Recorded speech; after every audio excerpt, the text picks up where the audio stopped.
ओम नमः शिवाय। हर हर महादेव। श्रावण मास महात्म्य अध्याय 6। सभी भक्तगण को मेरा नमस्कार।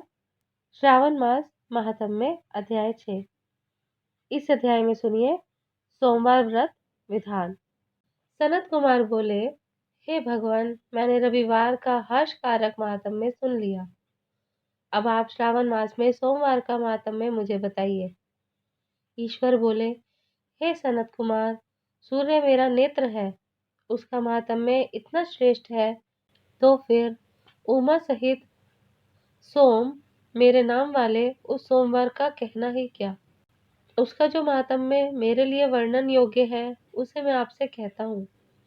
सोम चंद्रमा का नाम है और यह ब्राह्मणों का राजा है। यज्ञों का साधन भी सोम है। उस सोम के नाम के कारणों को आप सावधान होकर मुझसे सुनिए, क्योंकि यह वार मेरा ही स्वरूप है, अतः इसे सोम कहा गया है। इसलिए यह समस्त राज्य का प्रदाता तथा श्रेष्ठ है। व्रत करने वाले को यह संपूर्ण राज्य का फल देने वाला है। हे विप्र, उसकी विधि सुनिए। मैं आपको विस्तार पूर्वक बता रहा हूँ। 12 महीनों में सोमवार अत्यंत श्रेष्ठ है।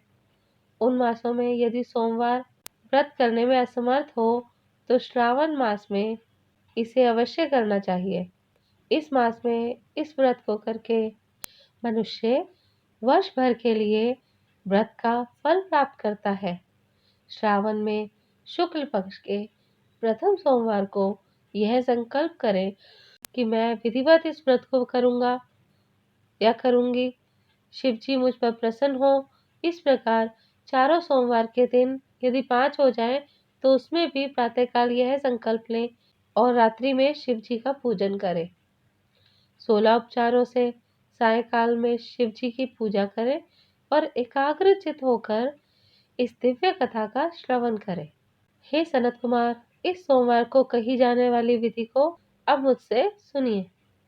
श्रावण मास के प्रथम सोमवार को इस श्रेष्ठ व्रत को प्रारंभ करें। मनुष्य को चाहिए कि अच्छी तरह स्नान करके पवित्र होकर श्वेत वस्त्र धारण कर ले और काम, क्रोध, अहंकार, द्वेष, निंदा आदि का त्याग करके मालती, मल्लिका आदि श्वेत पुष्पों को लाएं। इनके अतिरिक्त अन्य विविध पुष्पों से तथा अभीष्ट पूजन उपचारों के द्वारा त्र्यंबक इस मूल मंत्र से शिव जी की पूजा करें। उसके बाद कहें, मैं शव, भावनाश, महादेव, उग्र, उग्रनाथ, भाव, शशिमौली, रुद्र, नीलकंठ, शिव तथा भवहारी का ध्यान करता हूँ। इस प्रकार अपने विभव के अनुसार मनोहर उपचारों से देवेश शिव का विधिवत पूजन करें। जो इस व्रत को करता है, उसके पुण्य फल को सुनिए। जो लोग सोमवार के दिन पार्वती सहित शिव की पूजा करते हैं, वे पुनरावृत्ति से रहित अक्षय लोक प्राप्त करते हैं। हे सनत कुमार, इस मास में नक्त व्रत से जो पुण्य प्राप्त होता है, उसे मैं संक्षेप में कहता हूँ। देवताओं तथा दानवों से भी अभेद्य 7 जन्मों का अर्जित पाप नक्त भोजन से नष्ट हो जाता है। इसमें संदेह नहीं करना चाहिए।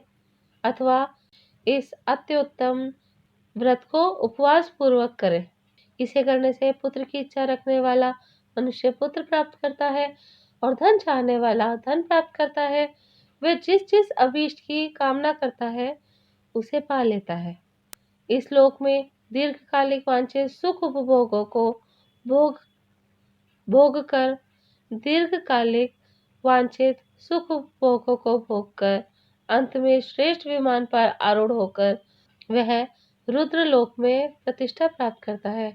चित्त चंचल है, धन चंचल है और जीवन भी चंचल है। ऐसा समझदार प्रयत्न पूर्वक व्रत का उद्यापन करना चाहिए। चांदी के वृषभ पर विराजमान सुवर्ण निर्मित शिव तथा पार्वती की प्रतिमा अपने सामर्थ्य के अनुसार बनानी चाहिए। इसमें धन की कृपणता नहीं करनी चाहिए। उसके बाद एक दिव्य तथा शुभ लिंग तो भद्र मंडल बनाए तथा उसमें 2 श्वेत वस्त्रों से युक्त एक घट स्थापित करें। घट के ऊपर तांबे अथवा बांस का बना हुआ पात्र रखें। उसके ऊपर उमा सहित शिव को स्थापित करें। मंत्र से शिव की पूजा करें। पुष्पों का मंडप बनाएं तथा उसके ऊपर सुंदर चंदोवा लगाएं। उसमें गीतों तथा बाजों की मधुर ध्वनि के साथ रात में जागरण करें। उसके बाद बुद्धिमान मनुष्य अपने ग्रह सूत्र में निर्दिष्ट विधान के अनुसार अग्नि स्थापन करे और फिर शव आदि 11 श्रेष्ठ नामों से पलाश की समिधाओं से 108 आहुति प्रदान करे। यव, व्रीहि, तिल आदि आहुति अपयस्यव इस मंत्र से दे और बिल्वपत्रों में आहुति त्र्यंबक अथवा षट्क्षर मंत्र ओम नमः शिवाय से प्रदान करें। उसके बाद स्विष्टकृत होम करके पूर्ण आहुति देकर आचार्य का पूजन करें और बाद में उन्हें गो प्रदान करें। उसके बाद 11 श्रेष्ठ ब्राह्मणों को भोजन कराएं तथा उन्हें वंश पात्र सहित 11 घाट प्रदान करें। इसके बाद पूजित देवता को अर्पित सभी सामग्री आचार्य को दे और तत्पश्चात प्रार्थना करें, मेरा व्रत परिपूर्ण हो और शिव जी मुझ पर प्रसन्न हो। उसके बाद बंधुओं के साथ हर्षपूर्वक भोजन करें। इसी विधान से जो मनुष्य इस व्रत को करता है वह जिस जिस अभिलषित वस्तु की कामना करता है उसे प्राप्त कर लेता है और अंत में शिवलोक को प्राप्त होकर उस लोक में पूजित होता है। हे सनत कुमार, सर्वप्रथम श्री कृष्ण ने इस मंगलकारी सोमवार का व्रत किया था। श्रेष्ठ, आस्तिक तथा धर्मपरायण राजाओं ने भी इस व्रत को किया था। जो इस व्रत का नित्य श्रवण करता है वह उस व्रत को करने का फल प्राप्त करता है। श्री स्कंद पुराण के अंतर्गत ईश्वर सनत कुमार संवाद में श्रावण मास महात्म्य में सोमवार व्रत कथन नामक छठा अध्याय पूर्ण हुआ। ओम नमः शिवाय। हर हर महादेव।